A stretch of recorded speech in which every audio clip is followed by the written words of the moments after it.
L'état d'urgence a été déclaré à Norilsk, la capitale russe du nickel, après que près de 20 000 tonnes de diesel se sont déversées dans la nature sibérienne.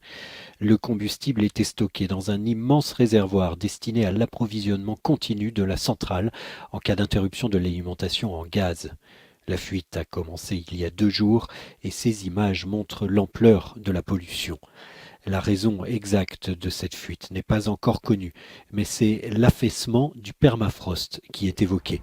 Ce sol gelé toute l'année dans cette partie de la Russie n'a pas bougé depuis 30 ans, a déclaré la société Norilsk Nickel. Du diesel s'est infiltré dans la rivière Ambernaya, longue de 60 km, et qui se jette dans un grand lac de Sibérie, le lac Piasino. Un barrage flottant a été mis en place juste à temps et pour l'instant le carburant est retenu en amont du lac.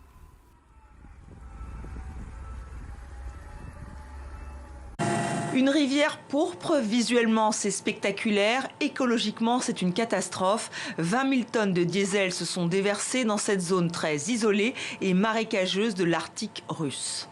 Il y a assez de pollution pour empoisonner l'environnement pour les années à venir. Et il faudra recultiver.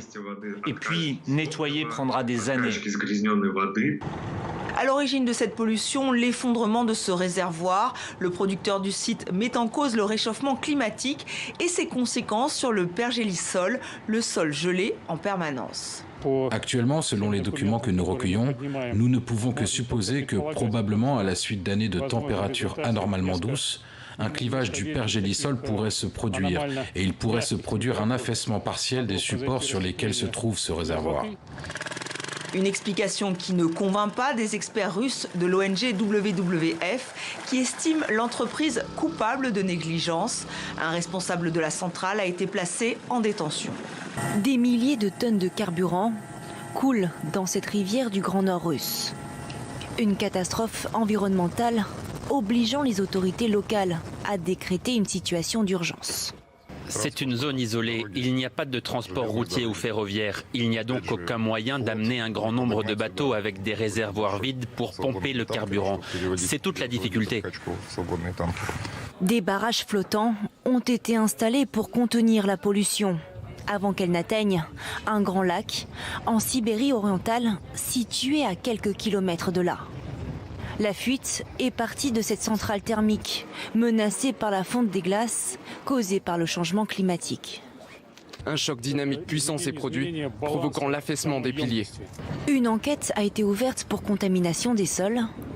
L'agence sanitaire russe qui se trouvait sur place affirme ne pas avoir relevé de pollution des nappes phréatiques. C'est une catastrophe écologique qui crée des remous jusqu'au sommet de l'État et qui a même provoqué la colère de Vladimir Poutine quand le gouverneur de la région de Krasnoïarsk a avoué n'avoir réalisé l'ampleur des dégâts que 2 jours après les faits via les réseaux sociaux.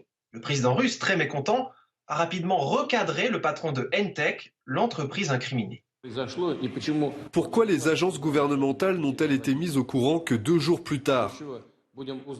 Allons-nous découvrir les situations d'urgence sur les réseaux sociaux? Est-ce que tout va bien dans votre tête?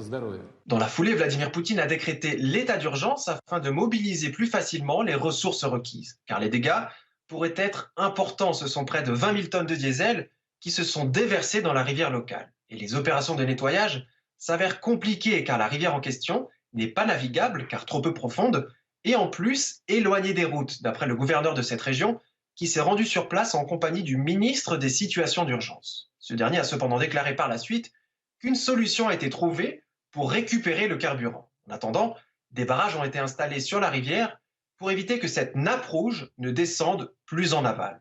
Entech, l'entreprise fautive, filiale du géant industriel russe Nornickel, prétend de son côté avoir signalé l'incident aux autorités rapidement après l'avoir constaté. Mais quoi qu'il en soit, les faits sont là. Il y a clairement eu des manquements dans la chaîne de commande, ce qui a eu pour conséquence de perdre un temps précieux, alors qu'il fallait circonscrire la catastrophe au plus vite.